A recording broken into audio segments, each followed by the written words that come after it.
Welcome back to Purrfect Takes. I'm your host, Stephen Patton, joined as always by my co-host and dear friend Jake LaQuire. And today we are going to be breaking down the playoff picture and season awards. Where we are seeing through the glass ball. We are all seeing, all knowing, going to kind of tell you what is going to play out in 2025. And so we'll break down the AFC and the NFC playoff pictures and then talk about the awards. Jacob, how was your Labor Day weekend? It's pretty good. Got some good college football. The top 10 matchups, I think, disappointed if you're an offense fan, but there's actual real defense being played. So if you're more of an NFL fan, I'm sure you enjoyed the big matchup games. And I know you said that we're gonna peek into the crystal ball and tell you the future. That's what I'm gonna do. I don't know what Steven's gonna do here with his predictions, but just throwing that one out there. You see, Jacob's just projecting right now because his precious Alabama has fallen off its pedestal since Nick Saban has retired, unfortunately. So, we'll jump right into it. Who is your number one seed in the AFC? If you have this all figured out at this point in time. Yeah, so I don't like giving out the script, but because you're gonna ask who the number one seed is, it's going to be the Baltimore Ravens. I think it can be between one of two or three teams, really, but Baltimore, I think, is just so talented across the board. I think they're very disciplined, very well coached. They have experience in winning the division, like over the past half decade or so. The only thing that really holds them back is Lamar Jackson being injured, and he's been healthy for the last couple of years. We'll knock on wood that he has another healthy season. I think it's Baltimore's division to win, to be quite frank, and I think they can stack up some wins against some of the lower ranked teams within that division, being as how complete of a team they are. They are arguably the most complete team in the NFL.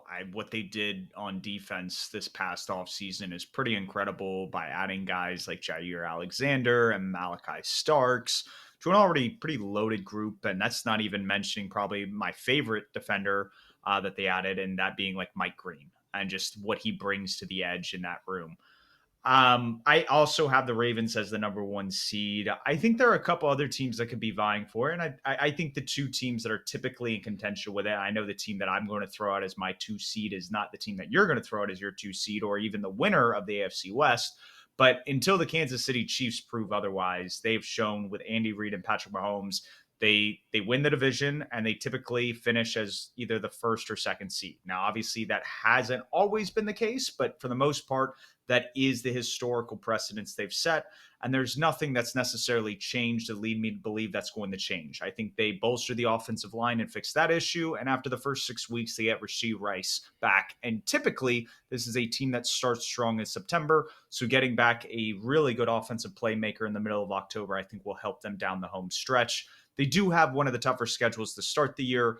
But again, that home stretch that I'm talking about when they're going to have Rashee Rice and probably hit that second gear is a lot easier. So this is a team that I think can rack up still a bunch of regular season wins, and I see them as the two seed. Who do you see as the two seed in the AFC? So my two seed is probably your three seed. I have the Buffalo Bills as my two seed. They have the MVP, Josh Allen. You can't really discount how good of a player he is. It's kind of like how I feel about Lamar Jackson for Buffalo, or excuse me, for Baltimore. So I'm so confident in them being the one seed. That's one of the major reasons I'm so confident in Buffalo being the two seed. Their division is just very, very easy. I have no question in my mind that they will win the AFC East. I think they have one of the better offensive lines in football. I think they added a lot to that defense where they had some holes late in the season where they had to get in some shootouts. But I trust Josh Allen and that offense to deliver them a lot of regular season wins. We've talked about regular season wins.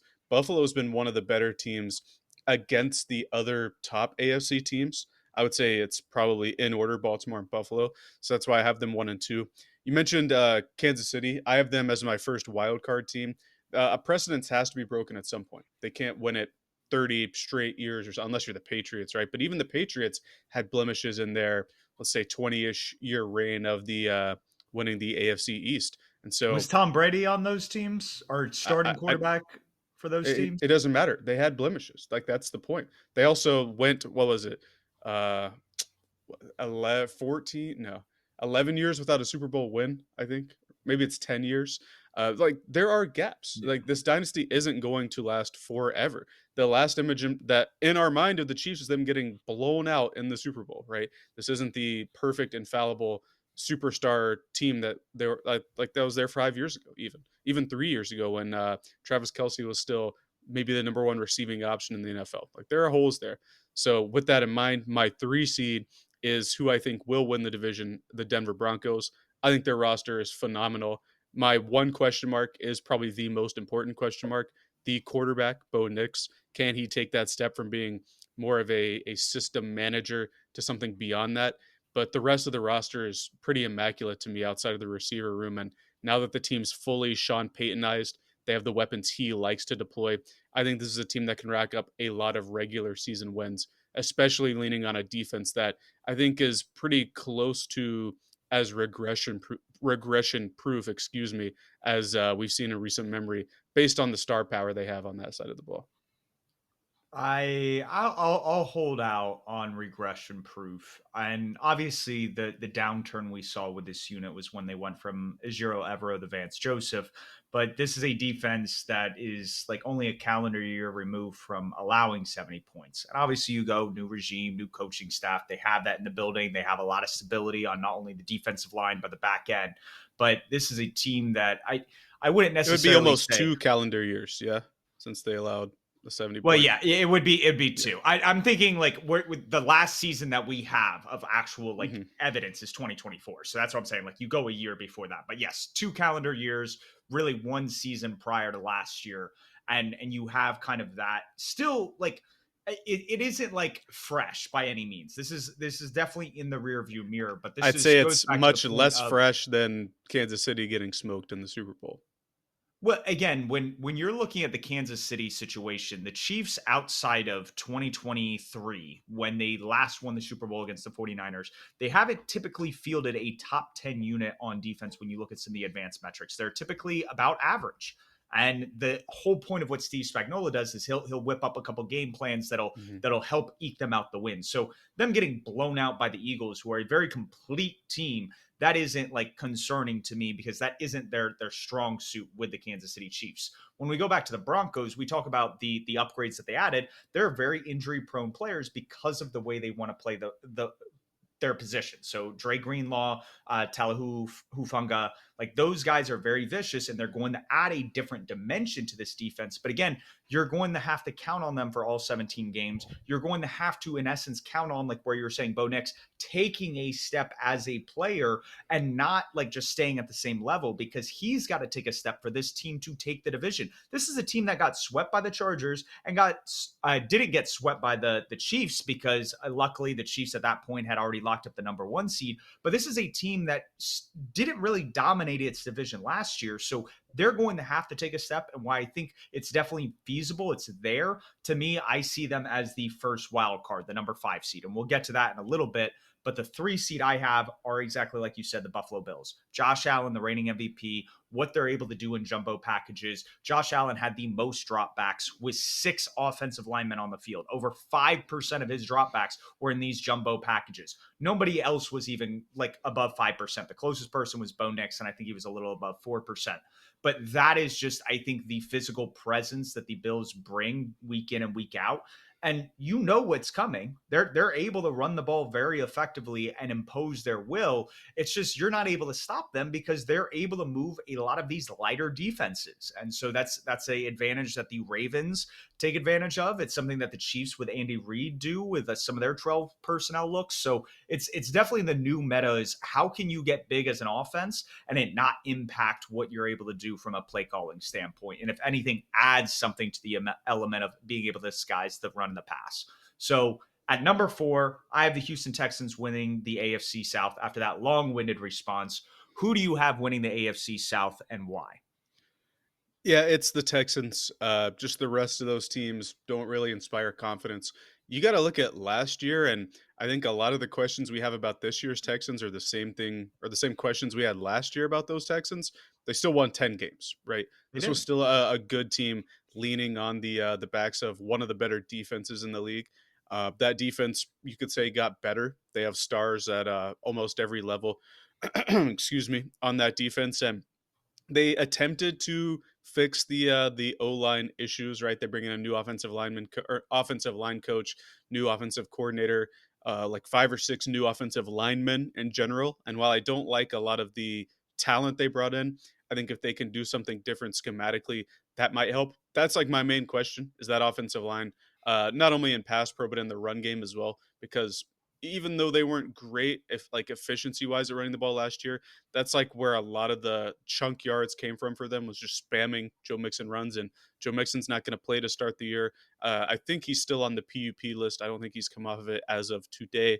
So it's going to be O line, and how can CJ Stroud bounce back from a down year compared to his rookie year? Those are my main questions. But in that division, it's really hard for me to see a team challenging them. Like, we got to think the Colts were next, and they were 8-9, I believe. They have their own QB turmoil.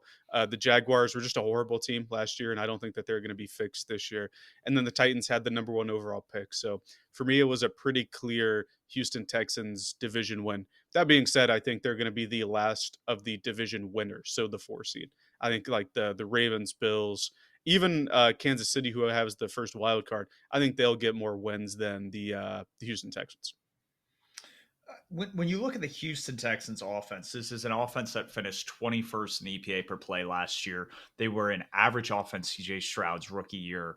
You're wanting to see them take a step towards being above average, maybe a top 12 unit potentially by the year's end. And that's going to take a lot of cohesion on the offensive line, finding the right balance of players that work well together, because there's not a lot of stars there. It really is just finding a group that can play well and comfortably in front of CJ Stroud to give him time to find some of their dynamic playmakers on the outside. I mean, they added Jaden Higgins, Jalen Noel, Christian Kirk, playmakers to help CJ Stroud out and alleviate some of the pressure off Nico Collins' shoulders. So I like what they did on that front.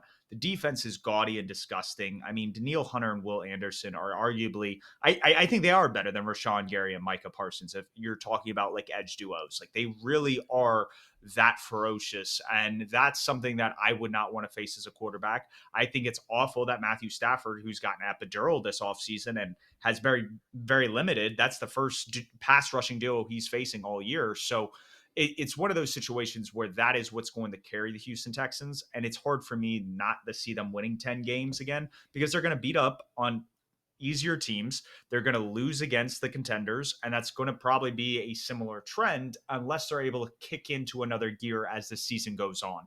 And that's really, I think, what we're going to be looking at with just how this offense evolves and if the defense can continue to being as great and dominant as it has been.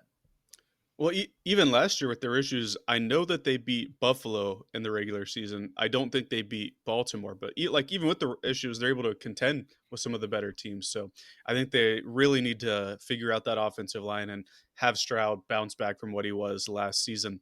We can get to the first wild card because we each talked about each other's first wild card. For me, it was the Chiefs. I like what they've done with that offensive line, but they're like, looking at the history of this Chiefs, we can call it a dynasty now. They've been to 5 Super Bowls, right? They've won 3 of them. Throughout the history of this dynasty here, I've never felt less. How do I say it? I've had way more questions now than I have at any other year. Even when they lost Tyreek Hill, they still had Chris You Jones, see, who was the best player or best defensive player in the league to me. They had Travis Kelce, who was already the best tight end, one of the best pass receiving options. They had Patrick Mahomes, who was the best quarterback in the league at that point. They had multiple star interior offensive line. Like, they had everything figured out still after losing Tyreek Hill. Now, is Mahomes the best QB in the league right now? Like, over the last 2 years, I would say Lamar Jackson and Josh Allen have played better than he has over the last 2 years. Travis Kelce is just not a good player anymore. Like, he might not even be the best tight end on that roster. Chris Jones is still pretty good. He got a first team All Pro last year. I think a few other players deserved it, but he's still a very good player. After that, your star power is getting more bare, and I like some of the moves they've done, but it's not like they were dominating in the regular season. They were getting very lucky, eking out wins against teams that they should have been destroying in the regular season. So I think it's going to catch up to them. I still think they'll make a playoff run because they have that experience there. But at some point, it's got to break. And I think there are more teams. It's not just Denver. I think all the teams in that division have improved enough to where they can take games off of the Chiefs and make it a competitive division down the stretch. I think the issues that we have with the AFC West and this Chiefs dynasty is I'm not predicting the Chiefs are going to be in the Super Bowl again, but this is a team with the Reid and Mahomes era that hasn't missed the AFC Championship game even after getting blown out back in, I believe it was 2020, against the Tampa Bay Buccaneers. And obviously they lose in the AFC Championship game in overtime against the Bengals in Arrowhead the following year. But it was one of those circumstances where like you had that bad taste in your mouth, you have questions about the roster, and they're able to come out swinging and be right back in the thick of it. And to me, it's hard with just how much talent is still on the roster. And even if we're going to say Mahomes is the third best quarterback just based on the last 2 years, I'm going to take that in the AFC West. Like, I think they still win that division because as much as like Brady and Belichick, yes, they had a 10-year drought of not winning a Super Bowl. They still went to 2 Super Bowls during that span, and they still went to several conference finals. And so that's where I think the Chiefs are still very much in the thick of it. And I know you're saying that, yes, they are going to potentially go on a playoff run. They're right in the thick of it being a 5 seed. I just don't see them losing a grasp on the division unless Mahomes gets hurt, just because that's Mahomes and Reid's dynamic. That's what we saw with Belichick and Brady for so long. Right, but we're not talking about how far they're going to go in the postseason. This is, I don't think that their roster is good enough to win 14 games like they consistently have because we're talking about division standings. But that's where I just talked about like a little bit ago. Like you're expecting the Broncos to elevate to a place they weren't last year. They got swept by the Chargers, and they would have been swept by the Chiefs had the Chiefs played their starters. So this is a team that still has a gear to find. And so Mhm. you're thinking the Broncos have found that with some of the additions, and that could possibly be the case. I'm going on past precedents of going, I'm not going to bet against Reid and Mahomes to win the division. And so that's where I think the we disagree, and that's where we're having Congress here. I agree, and that they did win 10 games with a rookie quarterback as well. Not an easy thing to do, unless you're Jaden Daniels or Stroud, right? But those are once in every couple years kind of guys. But I think we each have Denver and Kansas City at 3 and 5, or you have Kansas City at 2. But the second AFC West team is our 5th seed, respectively. For me, I have an AFC North team as my 6th seed, I and do it too, is but and it's not who you think oh it my is. gosh. I have the Pittsburgh Steelers as my 6th seed. No way. No way. Do you? You had my heart in my throat there for a second because I thought you were about to say Joe Burrow and the Bengals. So it was like, how dare you? And I have written here on my little cheat sheet because like me and Jacob didn't want to like have like either of our decisions swayed, but like I have Pittsburgh right here at the 6 right here. There So you go. So, and I think in a lot of the divisions or playoff standings, it is a regular season movement. That's why I'm so like dug in on the Denver thing. And what do the Pittsburgh Steelers do every regular season? They win games they regardless win of, the ones they're supposed to. yeah, And regardless of the quarterback, regardless of any. They also play the Ravens really tight in the late season matchup, like week 16 or whenever. But outside, like what I'm trying to say is they're gonna win their 10, 11 games. It doesn't matter if it's Aaron Rodgers or a washed Russell Wilson or Justin Fields. They're gonna get it done, and I think that's just gonna be enough wins to get them the 6th seed in the AFC. yeah, and this was a team when we broke down the NFC North that I think if things break right for them because they're going to have an easier schedules than some of the other teams in the AFC conference by finishing a little bit lower. I think they finished second in the division last year. So in those instances, you're not playing division winners across the AFC or even your NFC opponent. And so in those circumstances, I think they could get a leg up. And if they win a couple games they're not supposed to, find a way to win 12, 13 games and maybe pull off the division. So I'm not saying it's going to happen. We both have the Ravens winning the division, but having the Steelers at the 6th seed and being the second best team in the AFC, I think we both see exactly that whole point you're making here is that in the regular season, they know what they have to do to get there. It's just when they get to the postseason, they don't have another gear to beat a playoff team. They just beat up on teams that they're supposed to beat. Well, and it's the quarterback question. It's Yeah. haunted them since before Big Ben retired. They still haven't found it. Rodgers is 42, 43 this year, so I'm not sure they'll find the life there with Rodgers to win a playoff game, but I certainly believe that they will win enough to get into the playoffs. Who is your seventh seed in the AFC, the final wild card spot? When we broke down the AFC West, and this had me torn. I said only two teams would make it from that division, so that means I can't have the Chargers here. And you already heard my plight about the Bengals. I think they're a 9-8 team. I think they might be the team that just sneaks in based on a few tiebreakers. They were right on the cusp last year, so I could definitely see it being a possibility. But I think the Jacksonville Jaguars. I think Liam Cohen is going to be able to lean into some of these short passing game that made him so, I think, prolific in Tampa Bay. And that's going to unlock a part of Trevor Lawrence that we haven't seen before. And hopefully it makes him more comfortable. And I think if the offense can get going and find that gear that the Bucs found last year, and be a top 10 offense, not a top 5 offense, a top 10 offense, this is a team that I think can win enough games to find themselves in the 7th seed. Because again, they play in the AFC South. So they're going to be able to beat up on some pretty bad teams. Like the Tennessee Titans, as much as they are going to be an exciting squad to watch, they just had the first overall pick. And you look at just like that and the mess that's in Indianapolis right now, like there are games on your schedule that you can go out and just flat out win, where it's like the Broncos, we just talked about it. They have to play the Chiefs and the Chargers 4 times out of the year. And the Raiders are a feisty bunch themselves. So that doesn't make it easy in terms of finding wins on your schedule. So that's why I lean the Jacksonville Jaguars here. This is probably going to be the one we disagree with the most. I think the Jags aren't a very good team whatsoever. I think the personnel differences between what Liam Cohen had in Tampa Bay are just so much different than what he's going to have in Jacksonville. Like Tampa Bay's O-line is just so much better.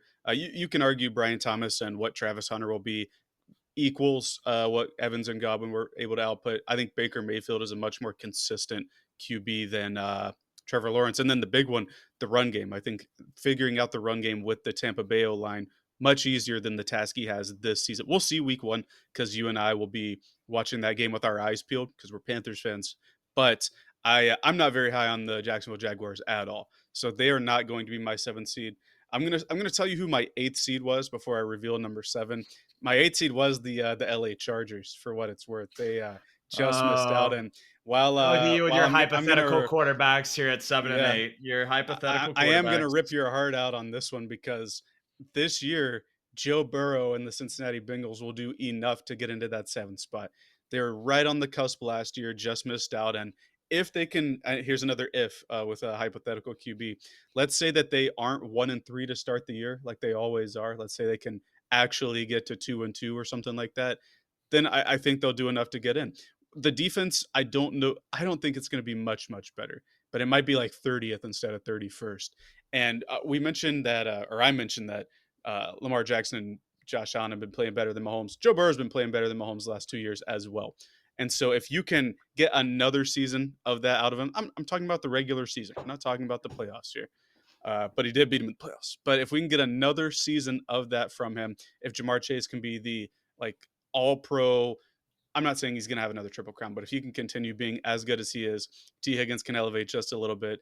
I think Chase Brown's an upgrade over the run game they had to start last year.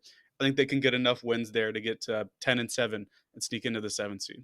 I'm not saying they're going to be 13-4 or something like I think the Ravens or the Bills will be, but I think they'll do just enough to sneak into number 7 there because for me it was pretty difficult. I think the Chargers will regress a little bit, but just by virtue of them not improving enough in the offseason.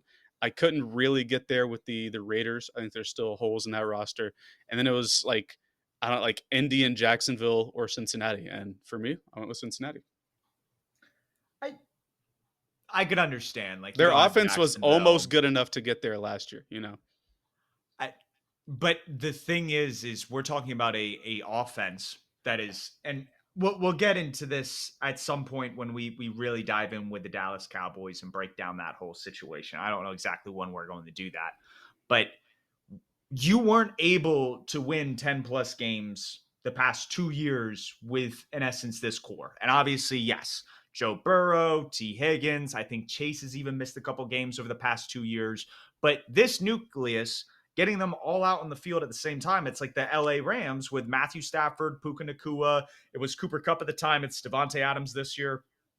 And it's always this hypothetical situation where if we have everybody on the field, it's going to work out perfectly. We're going to do exactly what we need to do. And they came out and they laid a dud week 1 last year that really just shaped the season. Because if they beat New England week 1 and they finish 10-7, they get in over the Broncos. They play Buffalo week 1. I believe. Like that's how the math Mhm. works out. And so they have the ability to then hypothetically go on that run. So I get that. But it's like we're going to keep seeing these games where they're going to go up against teams that are just going to be able to impose their will. And Joe Burrow has to go literally tit for tat. Like he's got to go drive for drive, touchdown for touchdown, field goal for field goal, like those kind of scenarios. And it's like, yes, we saw it last year, but it's been very rare that we see like a team keep repeating that kind of offensive efficiency outside of your Lamar Jacksons, your Josh Allens, and we've mentioned his name and he's fallen off a little bit recently, is Patrick Mahomes. We have yet to see Burrow consistently deliver that kind of performance. So if he balls out again, I think he does deserve this start being mentioned with those guys. I think there's a big tier gap, and we've had that discussion. But I think that's kind of what separates me with like putting Burrow here. And it's the same reason why I think Herbert's on the outside looking in as well. It's like these are two talented quarterbacks, but we haven't seen them put it together enough consistently. And that's why I'm not bought in. I'm bought into Liam Cohen maybe bringing a couple things we haven't seen, and that being the edge for a team with a weaker schedule. So that's why I lean Jaguars. I can understand having though the Bengals above the Jaguars. It's just hard for me seeing the Bengals sneak in. So with that, we move to the NFC. We've spent almost 30 minutes breaking down the AFC. Did you have any other closing thoughts before we talk about the number 1 seed, San Francisco 49ers? Not really. We had what, 6 of the same teams, and then just the 7th seed was our disagreement. I just have more faith in that Bengals offense than any other unit of the possible teams, and And that's a that's where fair I'm that's a fair I would say the hanging my Chargers are hat. probably the most complete team out of the ones we didn't talk about. But it's like they don't Yes, have like star power. And it's like if you don't have like a Jamar Chase or a Trey Hendrickson to help put you over the top in some of those key situations, it's like, what are we doing here? You know?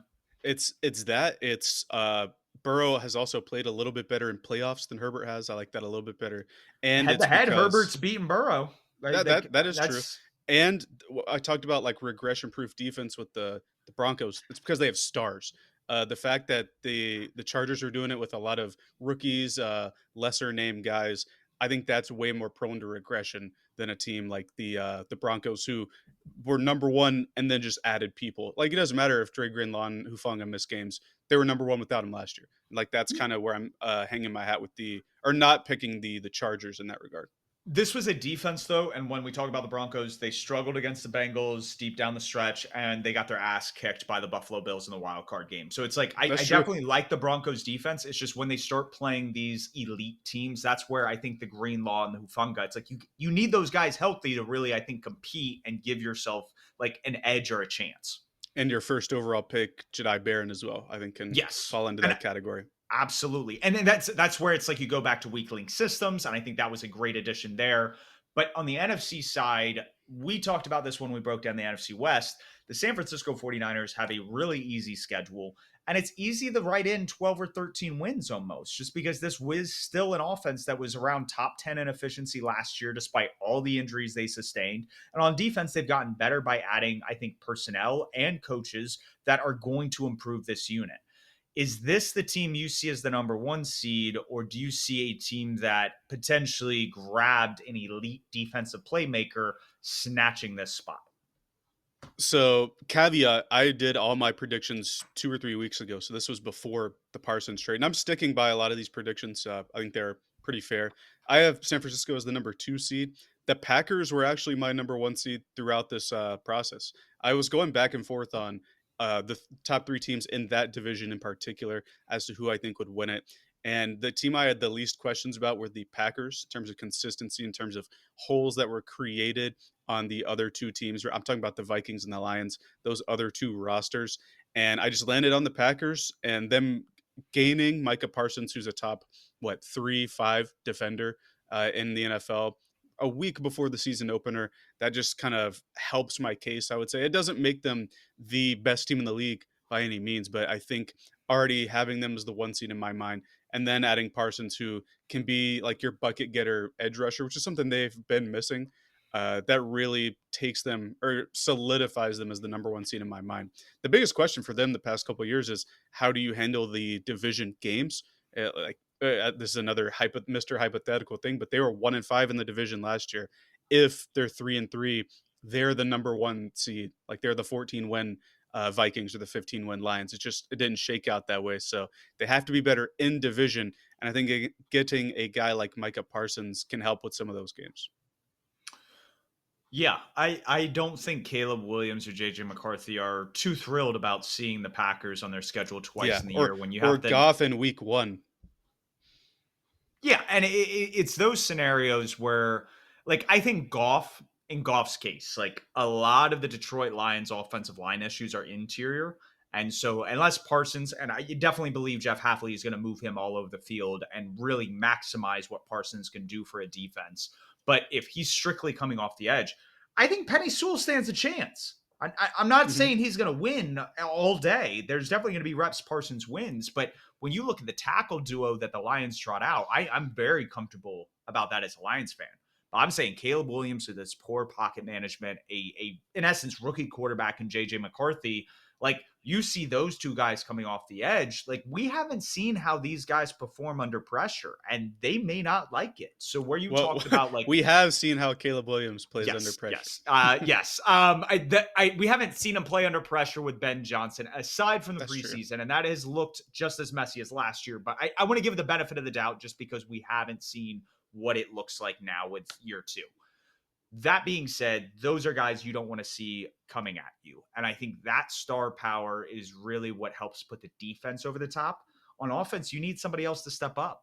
You need Josh Jacobs to be that 2,000-yard scrimmage ball carrier. You need Matthew Golden or one of these other wide receivers you drafted over the past half decade to step up and be that true number one. And if you get that, then I think this is a team that walks into the number one seed, that puts themselves in a position to go win a Super Bowl, because that's the window they've opened for themselves. But that's a lot of ifs on the offensive side. And so for me, I have the Packers as my number 2, but I've seen it a lot more with Kyle Shanahan and Brock Purdy, like proof of concept there, where I haven't seen it with Matt LaFleur and Jordan Love. We've seen it Matt LaFleur and Aaron Rodgers. We just haven't seen it with Jordan Love yet. And so that's where that has to materialize for me to really buy in. For sure. And like those reasons are why I have San Francisco as my 2. We're flip-flopping here. Yeah. San Francisco, they do have a lot of I don't want to say major injuries, some minor injuries, right? They have a couple, like Brandon Ayuk still coming back. But even with those injuries, I think this team just faces such a favorable schedule. And it's not the teams, right? Because you can never project the teams. I look at the quarterbacks that they're going to face. So they have Baker Mayfield, I think is probably the best guy they're going to face. CJ Stroud, and then Matthew Stafford if he's fully healthy. Then after that, it's like the tier of Kyler Murray, Trevor Lawrence, whoever the Colts guy is, Bryce Young. These are not quarterbacks that you think of as like top 5 guys, right? So I think they're very favorable there. Robert Saleh should help this defense a ton against the run. Their new front is going to be much better against the run, I anticipate. Even with some rookie growing pains, I think they'll be a lot better. I just think they're going to win a lot of games just based on who's in front of them. And that's I'm not saying they're the most talented of the NFC teams. I think that's the team I just talked about, and my 3 seed are probably a bit more talented, but I think San Francisco's in a very favorable situation. They are. And you have your star player on defense. Like where we talked about with the Packers, they're adding Micah Parsons. I'm going to be honest in saying this. I think Nick Bosa is a more complete player. Is he a better pass rusher? Probably not. Is he a better run defender? Absolutely. And so I think what he gives you on all 3 downs, I think the complete player and how they've filled out the rest of that defensive line, Robert Saleh being back in the building, Fred Warner still being the leader of that defense, calling the plays.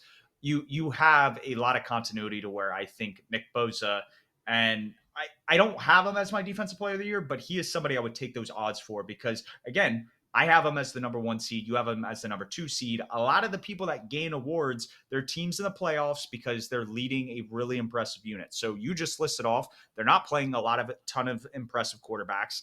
This guy has complementary pieces around him. I think Nick Bosa really should be considered like top 2, top 3 for defensive player of the year award.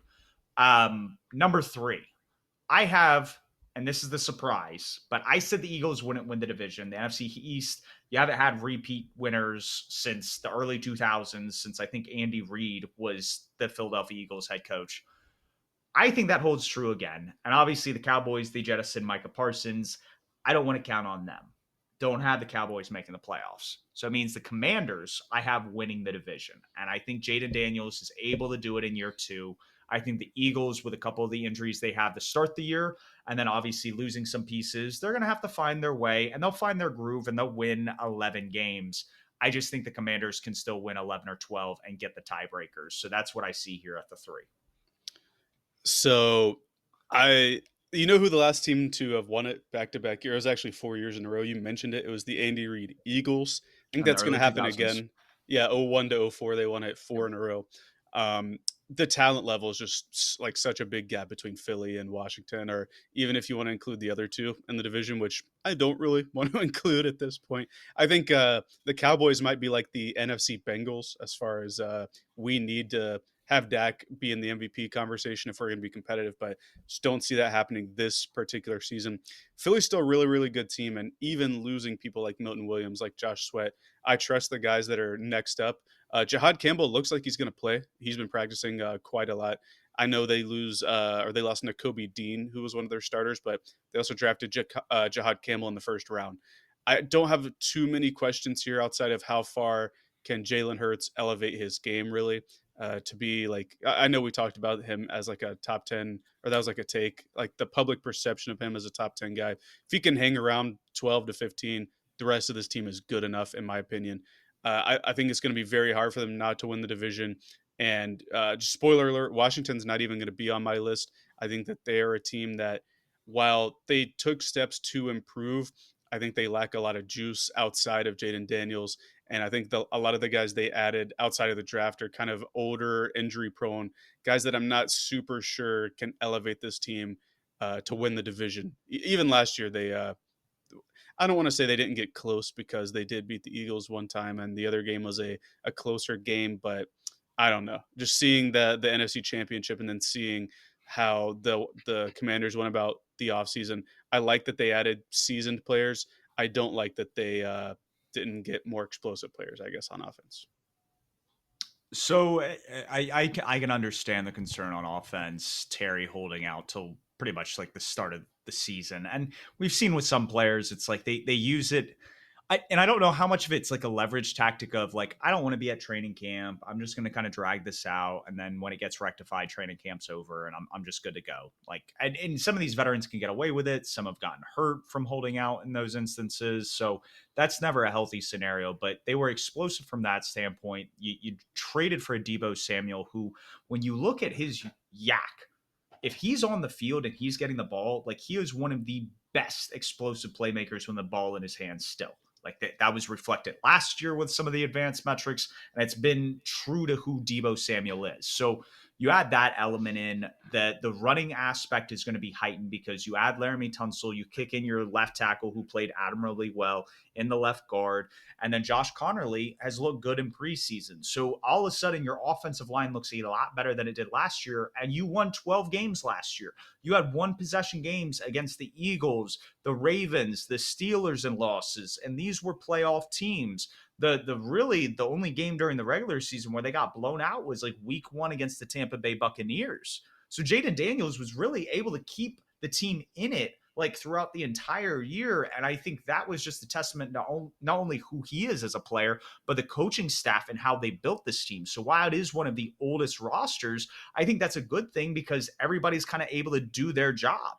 And they are replacing some of these guys with youth. You're seeing it in the secondary and this offensive line that they're adding veterans as much as they're adding rookies, and they're trying to get it to where it's like, hey, as these veterans are aging out and they aren't giving us as much, these younger guys have now kind of sat in the shadows and they're able to kind of step up and be starters. So that's the long-term vision I'm seeing with Adam Peters. And when we talk about me betting on the Commanders of the Eagles, I prefer Jaden Daniels over Jalen Hurts. If Saquon Barkley and A.J. Brown go down in terms of like injuries, and A.J. Brown missed time last year. He usually misses a few games each year. Saquon Barkley has not had a clean bill of health his entire career and is coming off a huge touch count. Like, those guys are out of the lineup, it changes what the Philadelphia Eagles offense looks like dramatically. Like they are a star-studded team, and once those guys come off the field, it is not the same group. And so that is where I'm concerned about. Is Jaden Daniels proved with a bunch of nobodies outside of Terry McLaurin last year that he could make it work.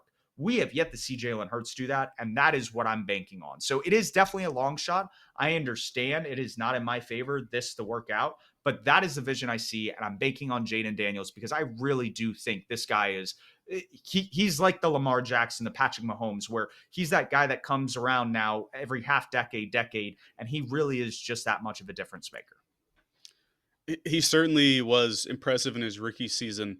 I think as far as I don't want to say you're betting on Eagles injuries because that sounds kind of bad, but they, like you said, AJ Brown was hurt last year. They absorbed it and won They were 3-3 games and still won Super Bowl, even when with he him came missing that back. time. That's when they went. But that's what I'm saying. They were a 500 team with AJ Brown out of the lineup, and actually they were 2-3 because they won Week 1 against Green Bay, and that's hmm just with AJ Brown out of the lineup. And so Mekhi Becton, he leaves. He was a big part of the run game on that right hand side, so you weren't going to get as much push on that with the next guy. And their offensive line is going to be fine. I'm not trying to use this as a knock. I'm just saying if Saquon and AJ Brown, which those two guys have not had a clean bill of health, they're off the field, it's a huge difference. And I think that's easy to see. I mean, those are star players, arguably top 3 at their position.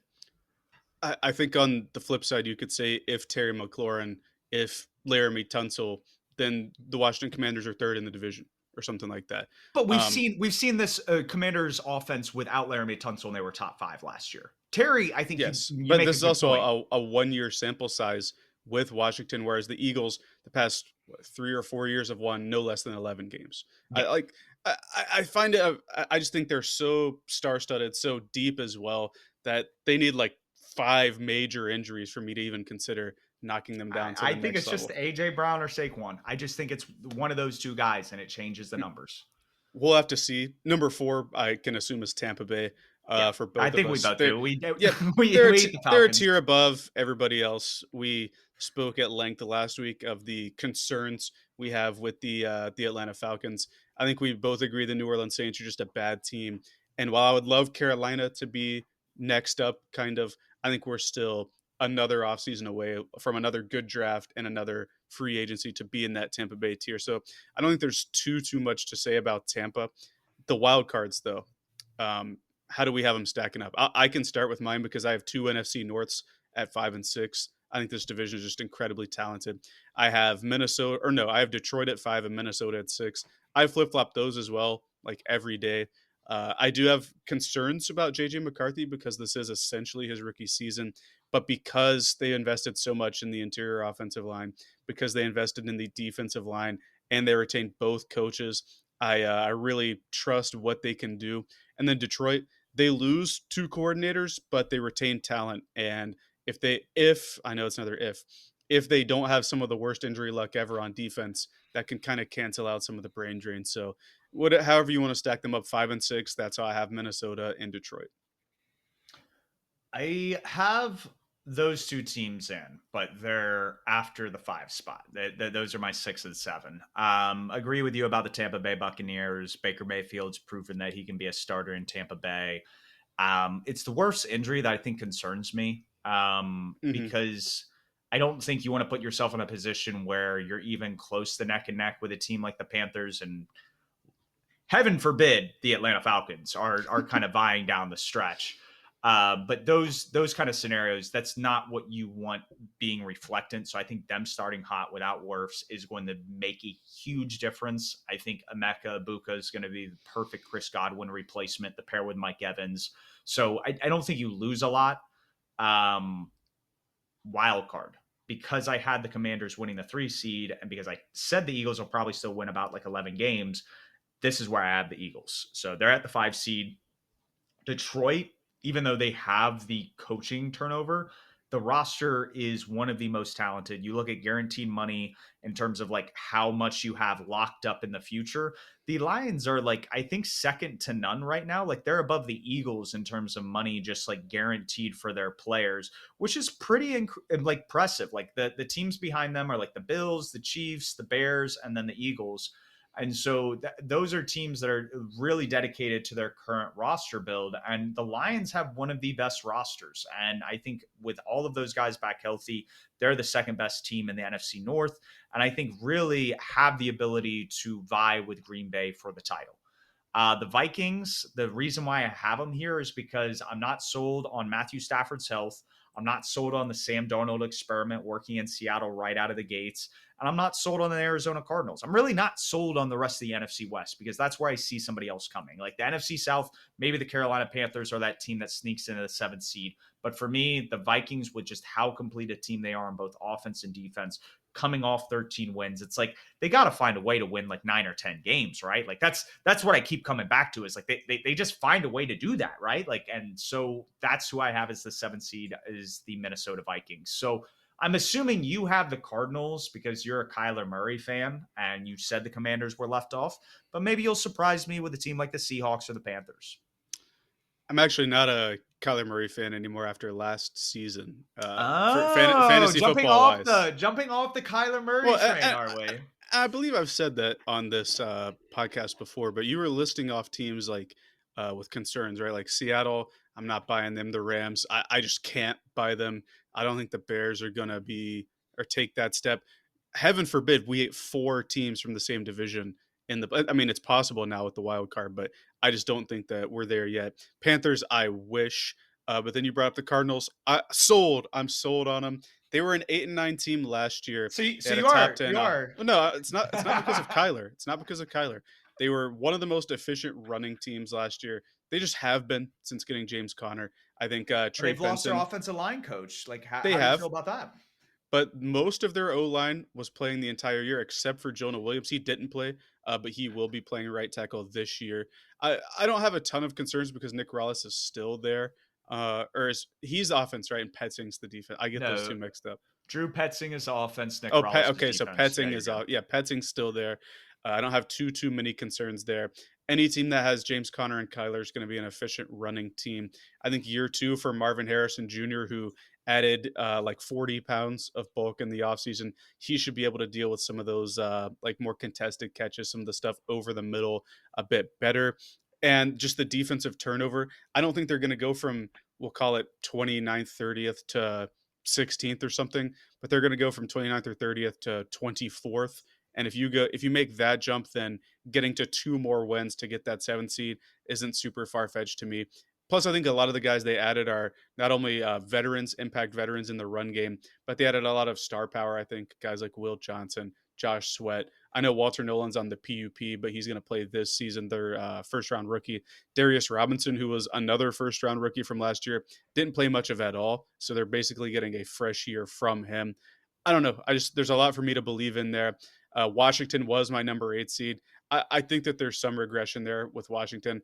Like if they had done, or if they had added players instead of Debo that are, I don't even know, like a DK. I know they're different price range and stuff like that, but I trust younger players that are on. I know DK is going to be getting his 3rd contract now, but when you're trading for players like that, I tend to want the younger player rather than the older one, especially if you're reinforcing your young QB and stuff like that. To me, is why I have them taking a little bit of a step back. Maybe they're 10-7 as well as the Cardinals are, but that's who I have number 7 is the Arizona Cardinals.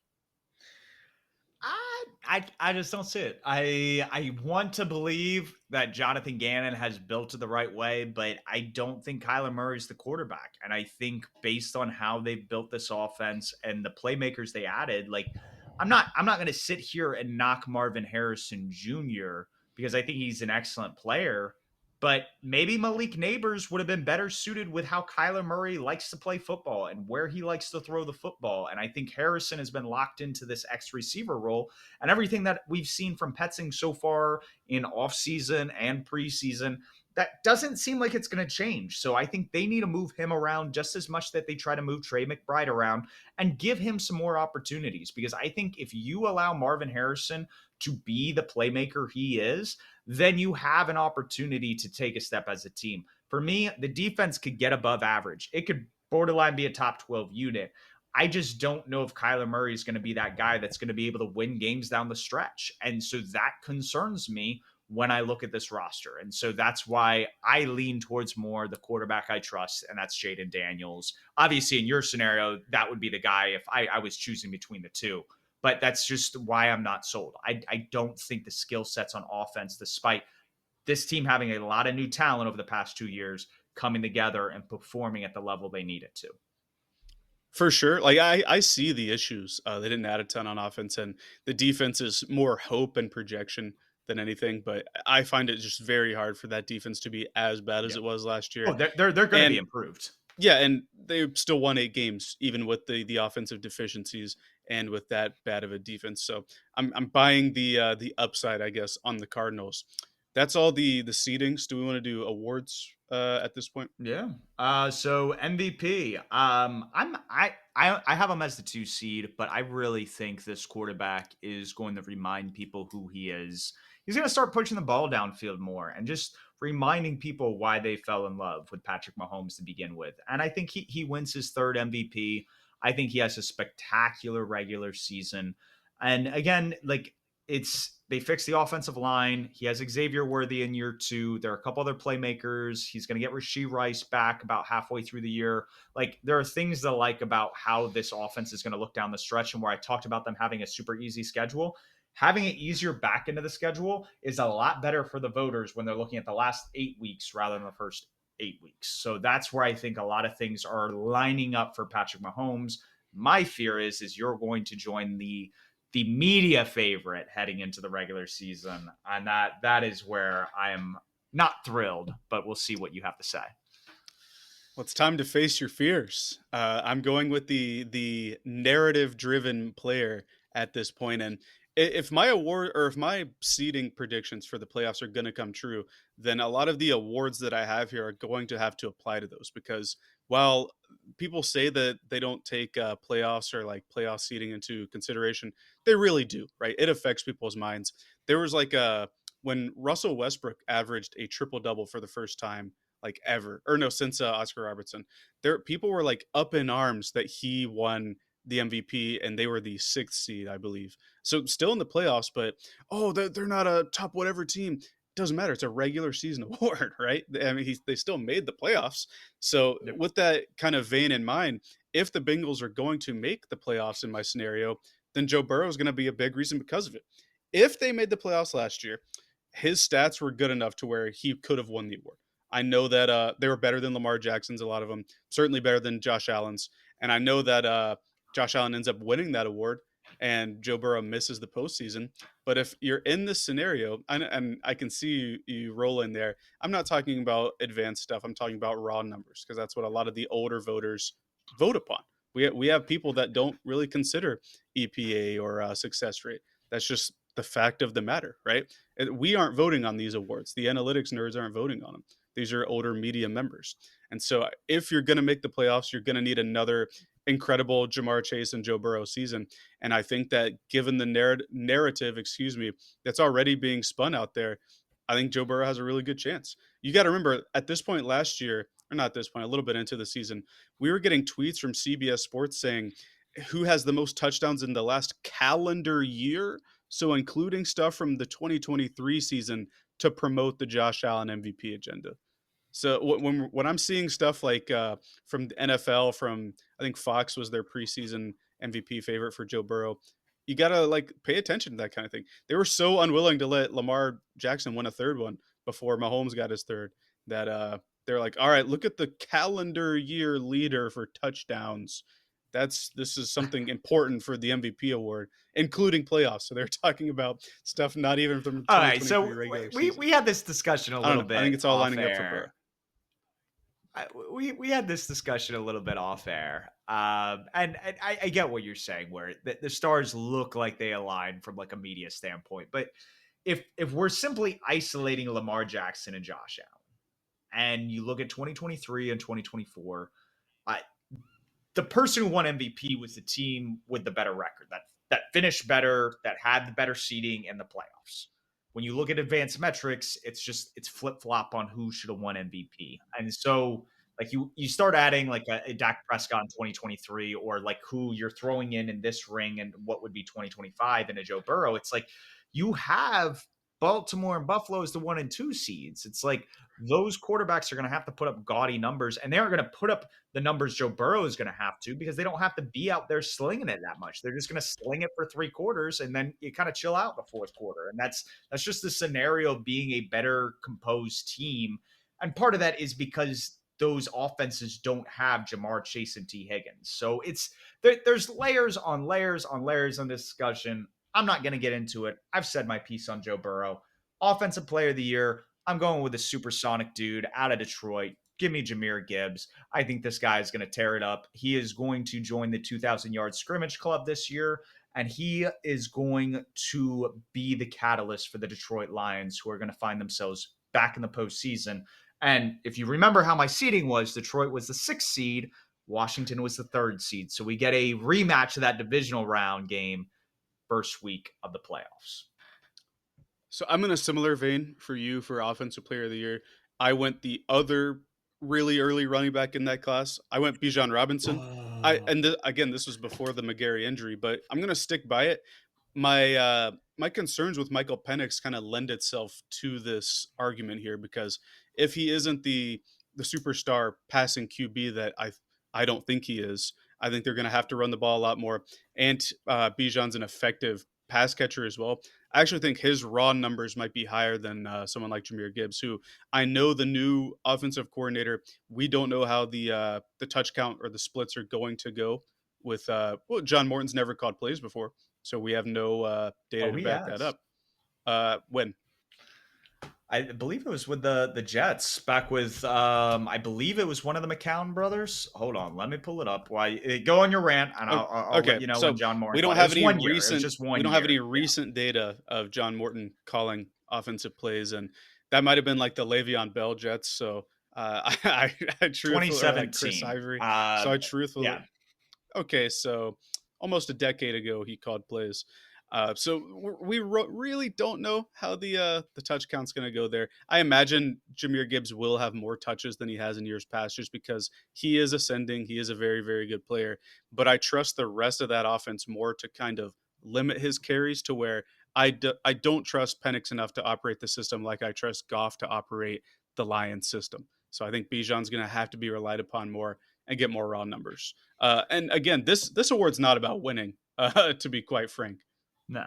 It's the gaudy stats. And so Yeah. going back to John Morton, you look at where he comes from. He's been tied to Sean Payton. He has ties with Dan Campbell. He's a guy that is going to run a very similar offense that we've seen. He's just probably not going to have all the trick plays that we saw Ben Johnson do, which, yes, does take a little bit of the juice and the joy of turning on Detroit tape. But what he did really well with when you see as a passing game coordinator for the Denver Broncos is they ran a lot of running back screens compared to like a Ben Johnson.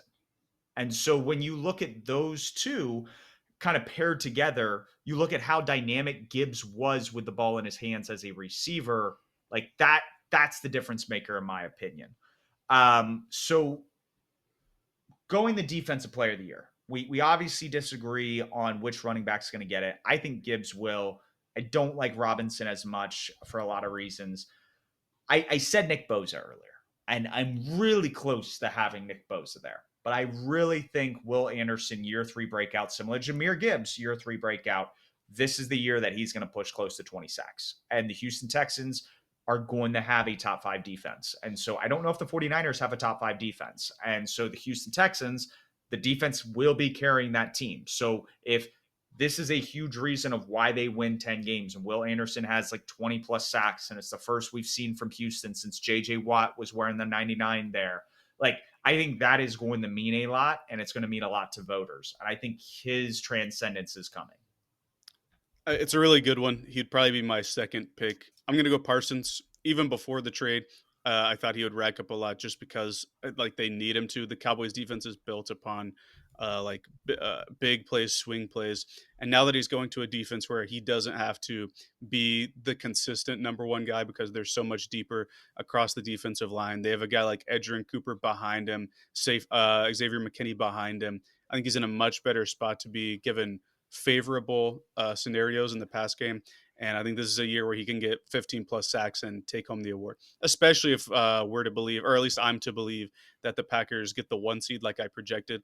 I think Parsons would be a big reason and get rewarded for it after his, I guess we can call it, tenuous battle with Jerry Jones. I think the media is more sided with Parsons, especially after Jerry Jones's kind of rant he had the day after the trade.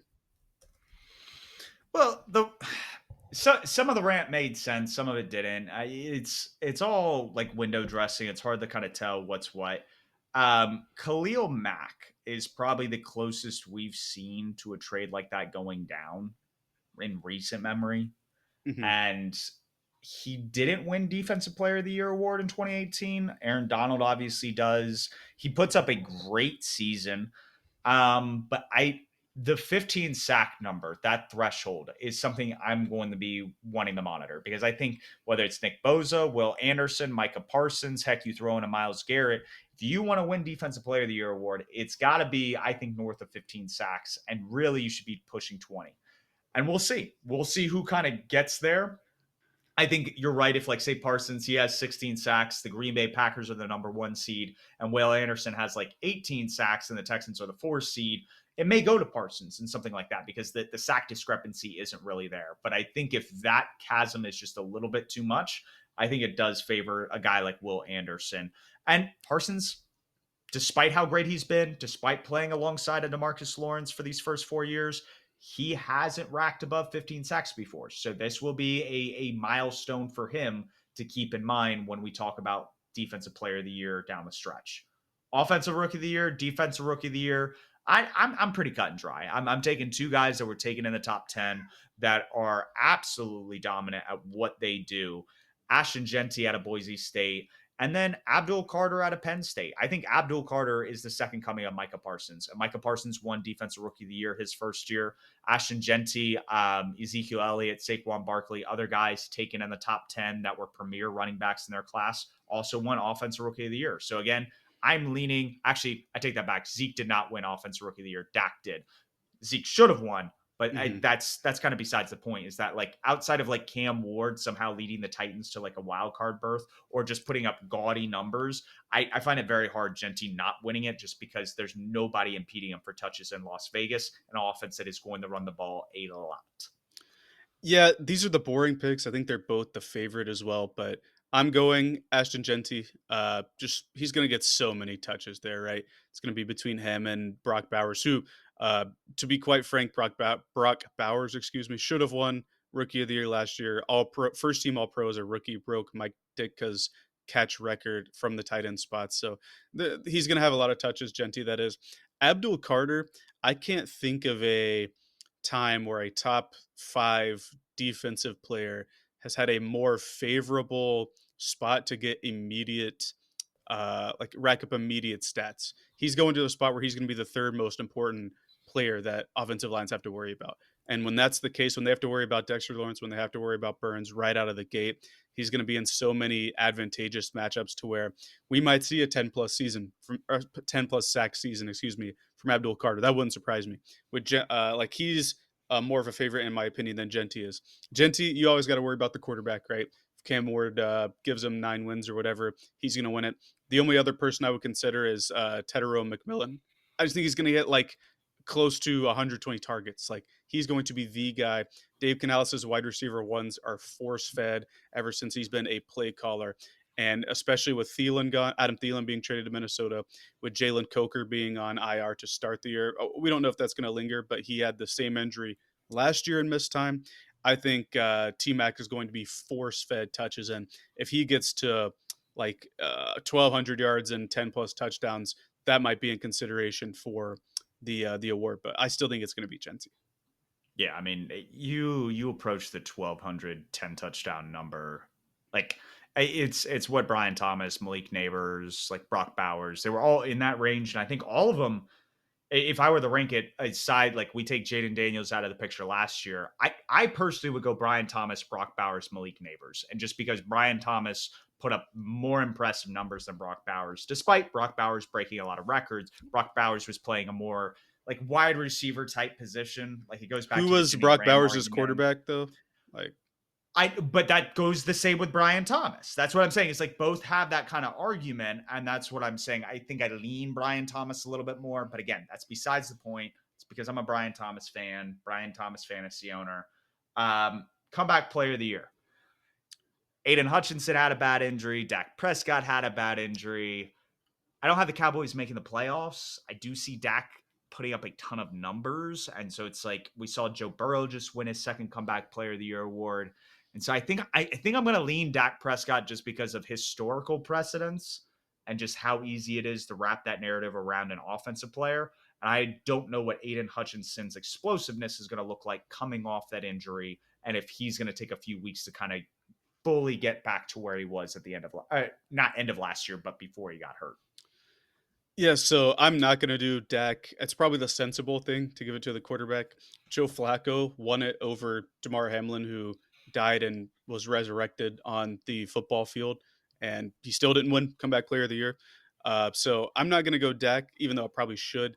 I'm going to go McCaffrey because I think if the 49ers are going to have the 12 or 13 win season we're talking about, they're going to be the 2 seed. McCaffrey is probably the best player on that offense, or he's going to have the most output, I would say. Kittle might be better at this point as far as weapons go, but he's going to have a monster season if they're going to be successful. And if he gets, I'm not going to say he's going to get close to the 1,000, but if he gets like 1,500 plus scrimmage yards, I think he's going to be a hard person to leave off there. He's only saying that because he drafted Christian McCaffrey in the second round. So best of luck for that. Actually, the next 2 awards are going to be on the 49ers because I have them as my number 1 seed. And like you said, a lot of times teams that have a higher seed have a higher probability of some people winning awards. So my coach of the year, Kyle Shanahan. I think the fact that he'll be able to win 12 or 13 games with quote unquote this roster edition and coming off the poorest season they had last year will be impressive in the voters' eyes, and they'll be enamored by their darling Kyle Shanahan. Who is your coach of the year? So I think you're going about coach of the year in a really poor way. If you look at the odds winners, it's guys who beat expectations. That's who wins coach of the year. It never goes to the best coaches. When's the last time Andy Reid won coach of the year? Like, can you tell me? Has he won it with the Chiefs? Who of the new hires, because I know the point that you're making, but who of the new hires Oh, do you I'm not think is talking going to make about a new hire. I'm saying if the Arizona Cardinals make the playoffs, like I think they are, I think Jonathan Gannon is going to get a really good shot for coach of the year. And so that's going to be my pick. I'm not disagreeing with you if a team like the Cardinals do. I just don't have the Cardinals getting in the playoffs. Right. So I'm looking at my And that's teams, and the it's like difference in our scenario. You could say not Liam before, wouldn't Cohen. get it. I think Liam Cohen would be a better choice in your scenario than Shanahan would, because that's what coach of the year is. It's never going to go to, or at least in the last decade or so, it doesn't go to who's the best coach. It's who is going to outperform expectations and do something we aren't expecting, right?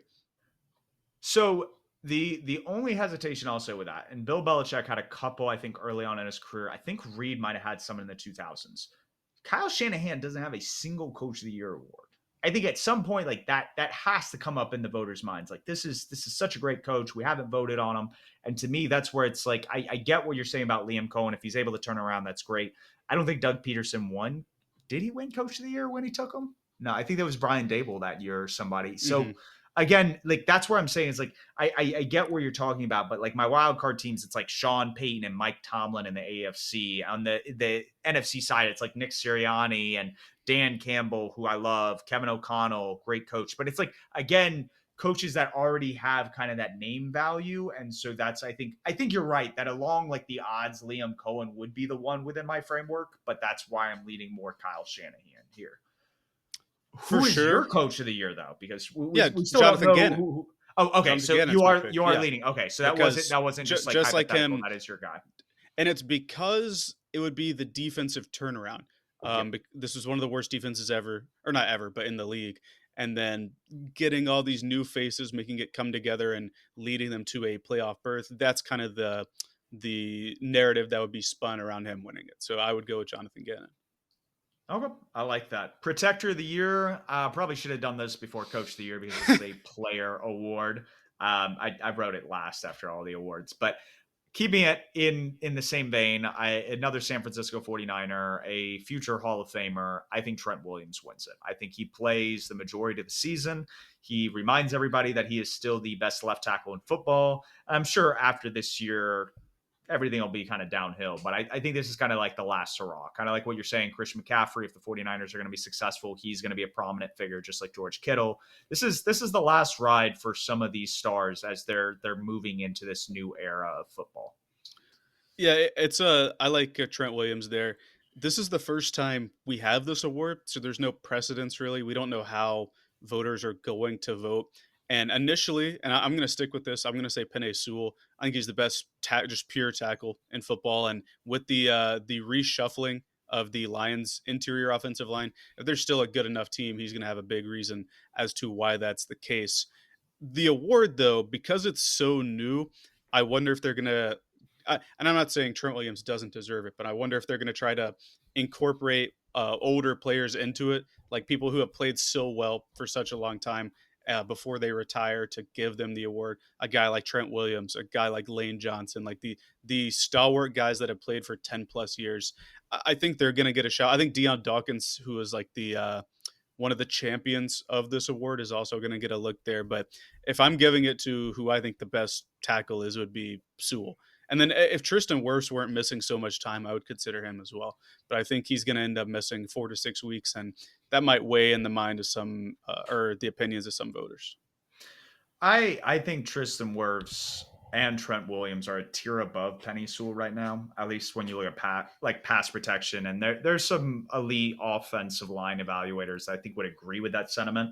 I think if Trent Williams doesn't stay healthy, Tristan Wirfs obviously missing time, Sewell is going to be one of those guys that front lines and headlines, just because he is going to be such a key piece to a very talented offense. But yeah, I don't know if I lean Penei Sewell in terms of saying he's the best tackle in football. I think there's some growth there, and I'd love to see it that this year. I'd be excited to see a player of his caliber get an award like that.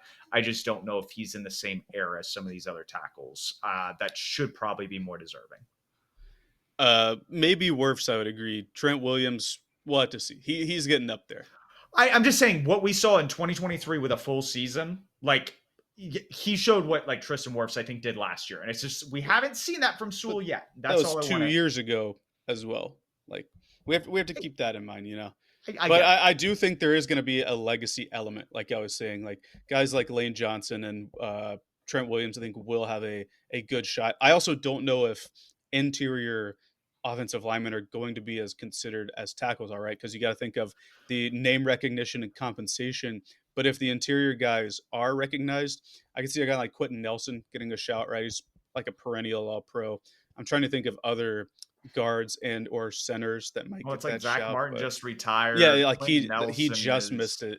Yeah, like I don't know. Like Linderbaum's too young, I think, and I don't think I he's don't know like if he's in he that hasn't tier. proven that he's the best center above everyone else, right? Well, yeah. Would you So say he's better than like a Creed Humphrey in Kansas City kind of scenario? or Like it just Joe you Thuney's start. another good one, like legacy wise, that Yeah. he could be in consideration. But I don't. It's such a new award. It's hard to project how people are going to try to vote on it. You know.